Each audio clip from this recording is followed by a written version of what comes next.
कृषि कानून पर पीएम मोदी का बड़ा बयान, कहा किसानों से बस एक फोन की दूरी पर। पीएम मोदी ने कहा कृषि मंत्री की तरफ से दिया गया ऑफर आज भी कायम है, सरकार बातचीत को है तैयार। बजट सत्र से पहले आज बुलाई गई थी सर्वदलीय बैठक, पीएम ने कहा सरकार सभी मुद्दों पर चर्चा के लिए तैयार। राष्ट्रीय लोकतांत्रिक पार्टी के अध्यक्ष हनुमान बेनीवाल बैठक में शामिल नहीं, किसान आंदोलन को लेकर फैसला। 4 फरवरी को हो सकता है योगी मंत्रिमंडल का विस्तार, सूत्रों से मिली जानकारी। आज किसान संगठन कर रहे हैं अनशन, सुबह 9 बजे से शाम 5 बजे तक भूख हड़ताल।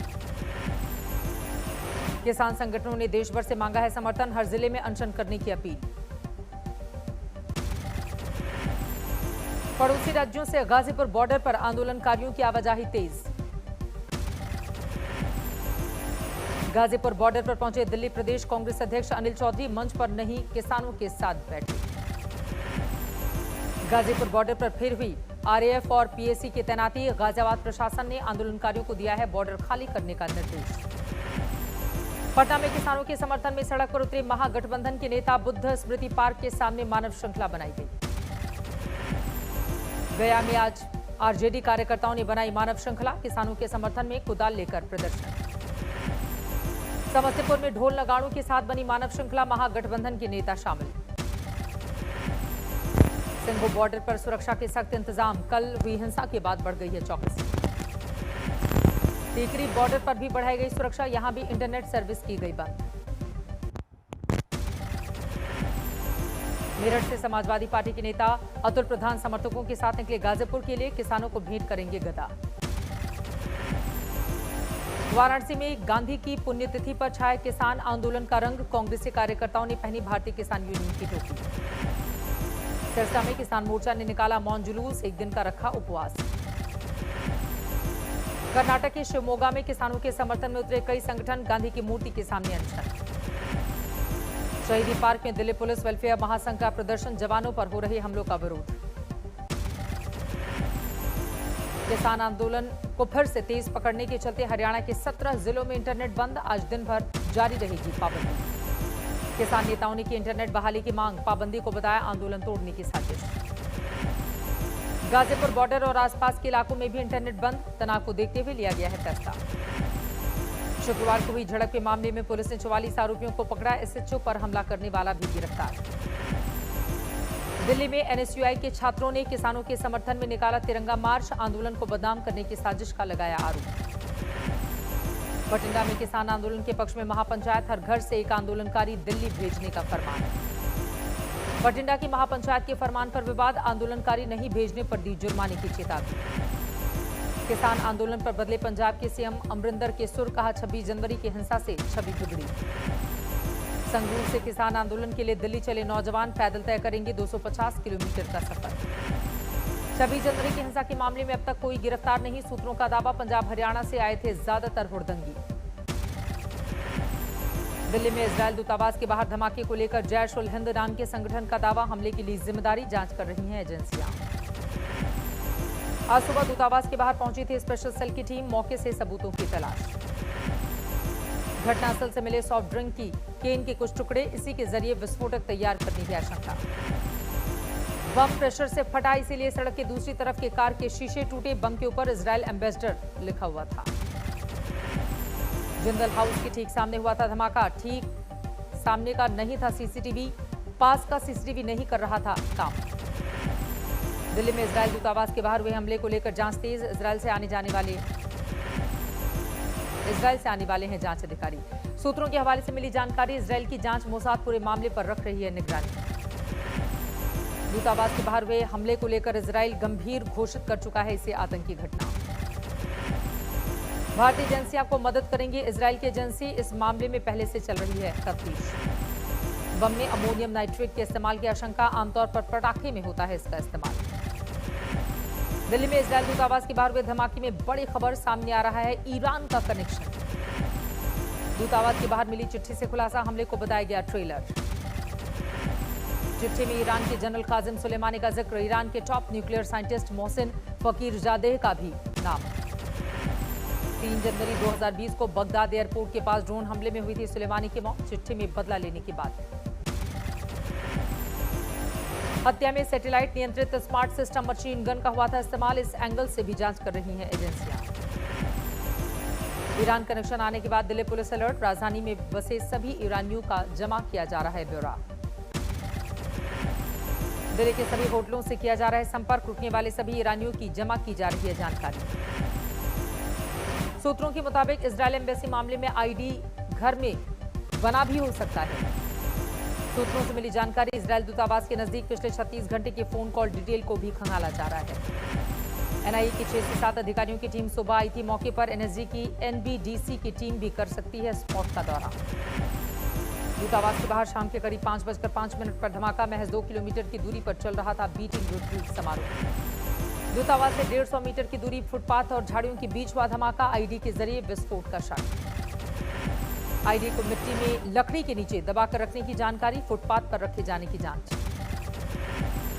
एफएसएल ने मौके से जमा किए विस्फोटक के सैंपल, धमाके के केमिकल को लेकर जारी है जांच। दिल्ली में इजरायली दूतावास के पास हुए धमाके के बाद देश में तमाम हवाई अड्डों समेत महत्वपूर्ण ठिकानों पर अलर्ट, चौकसी, बढ़ी सुरक्षा कड़ी। भारत इजरायल कूटनीतिक संबंधों की 29वीं वर्षगांठ के मौके पर हुआ धमाका, इजरायली राजनयिकों ने भी किया खास कनेक्शन का जिक्र। खुफिया सूत्रों के मुताबिक ये एक तरीके से दहशत फैलाने का हो सकता है प्लान।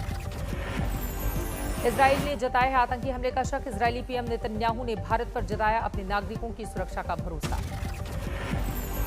एनएसए अजीत डोवाल की इजरायली एनएसए से हुई है बातचीत, धमाके से बने हालात पर चर्चा। दिल्ली में विस्फोट के बाद मुंबई में भी अलर्ट, इजरायली वाणिज्य दूतावास की बढ़ाई गई सुरक्षा। दिल्ली धमाके के बाद जम्मू में वैष्णो देवी की बढ़ी सुरक्षा, नाके लगाकर की जा रही है वाहनों की जांच। यूपी में भी जारी किया गया अलर्ट, सीएम योगी ने दिए संदिग्धों पर कड़ी नजर रखने के निर्देश। दिल्ली धमाके के बाद अयोध्या में सुरक्षा बढ़ी, राम मंदिर परिसर की भी कड़ी चौकसी। उत्तराखंड में हरिद्वार समेत 4 जिलों में भी सुरक्षा बढ़ी, दिल्ली धमाकों के बाद अलर्ट पर है पुलिस। दिल्ली के सरोजनी नगर मार्केट में भी पुलिस ने तेज की चौकसी, दूतावास धमाके के बाद आने जाने वाले जांच पड़ताल वहां पर अब बढ़ा दी गई। गृह मंत्री अमित शाह का दौरा रद्द होने के बावजूद बंगाल बीजेपी के हौसले बुलंद, 31 जनवरी को हावड़ा में रैली का कार्यक्रम बरकरार।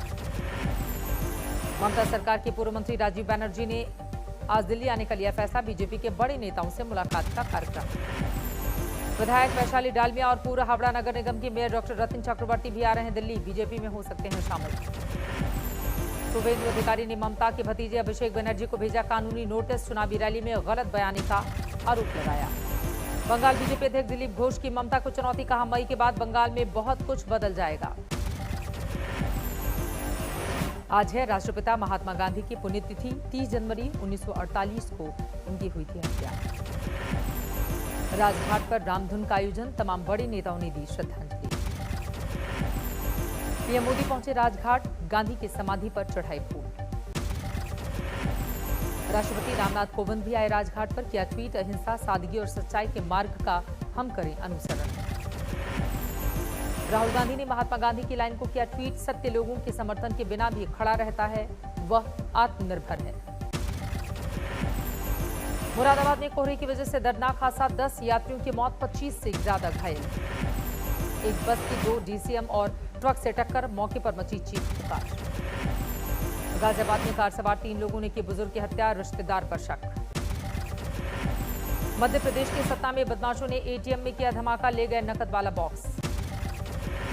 रुद्रप्रयाग जिले के जक्कोली के जंगल जलकर हो गए राख, आग पर काबू पाना मुश्किल।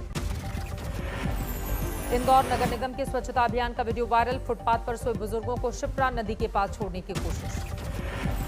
सड़क पर उतारते वक्त गांव वालों ने गाड़ी को घेरा, विरोध के बाद वापस गाड़ी में डाला। घटना को लेकर नगर निगम के खिलाफ भड़का गुस्सा, रैन बसेरे के 2 कर्मचारियों को किया गया बर्खास्त। प्रियंका गांधी का ट्वीट, ये घटना मानवता के नाम पर कलंक, कर्मचारियों पर नहीं आदेश देने वाले बड़े अधिकारियों पर होनी चाहिए कार्रवाई। मध्य प्रदेश के विदिशा में अतिक्रमण तोड़ने गई टीम को जनता ने घेरा, 50 साल बाद बड़ी कार्रवाई। आजमगढ़ में कोरोना वैक्सीनेशन के नियमों की उड़ी धज्जियां, प्राइवेट अस्पताल का स्टाफ बनकर आम नागरिक ने लगवाया टीका। स्वास्थ्य कर्मियों के बाद अब वैक्सीनेशन के लिए फ्रंटलाइन वर्कर की बारी। टीकाकरण के लिए राज्यों को केंद्र की गाइडलाइन जारी। कोविन ऐप में अपलोड किया गया 61 लाख फ्रंटलाइन वर्कर का डेटा। 1 फरवरी से शुरू होगा वैक्सीनेशन। यूपी में 2,95,000 स्वास्थ्य कर्मियों को लगा टीका। फ्रंटलाइन वर्कर का 5 फरवरी से होगा वैक्सीनेशन। भारत में सरकार की कोशिशों से बचाई गई 1 लाख से ज्यादा कोरोना पीड़ितों की जान। आर्थिक सर्वे में दी गई है जानकारी। देश में 24 घंटे में कोरोना के 13,000 से ज्यादा नए मामले। कुल मामले 1 करोड़ 7 लाख से ज्यादा। एक दिन में कोरोना के 137 लोगों की मौत। एक्टिव केस 1,69,000 से ज्यादा। मुंबई में पिछले 24 घंटे में सामने आए कोरोना के 494 नए मरीज। एक दिन में 8 लोगों की मौत। देश में तेजी से चल रहा है कोरोना का टीकाकरण अभियान। अब तक 35 लाख से ज्यादा लोगों को लग चुकी है वैक्सीन। दिल्ली सरकार ने ब्रिटेन से आने वाले यात्रियों को दी राहत। अब 7 दिन का इंस्टीट्यूशनल क्वारंटाइन जरूरी नहीं, 14 दिन का होगा होम क्वारंटीन। अजमेर में पेट्रोल पंप पर आग लगने से धमाका। 2 लोगों की मौत, दर्जनों जख्मी। फरीदाबाद में बिजली दुकान में लाखों की चोरी। गैस कटर से छत का दरवाजा और अलमारी काटी गई। रामपुर में कोहरे के चलते ट्रक से भिड़ी बोलेरो गाड़ी, 9 लोग जख्मी। उधम सिंह नगर में हाईवे पर जली चलती कार। 2 लोगों ने भागकर बचाई अपनी जान। पश्चिम बंगाल के अलीपुर द्वार में एक ट्रक और बस में भिड़ंत, 15 लोग जख्मी।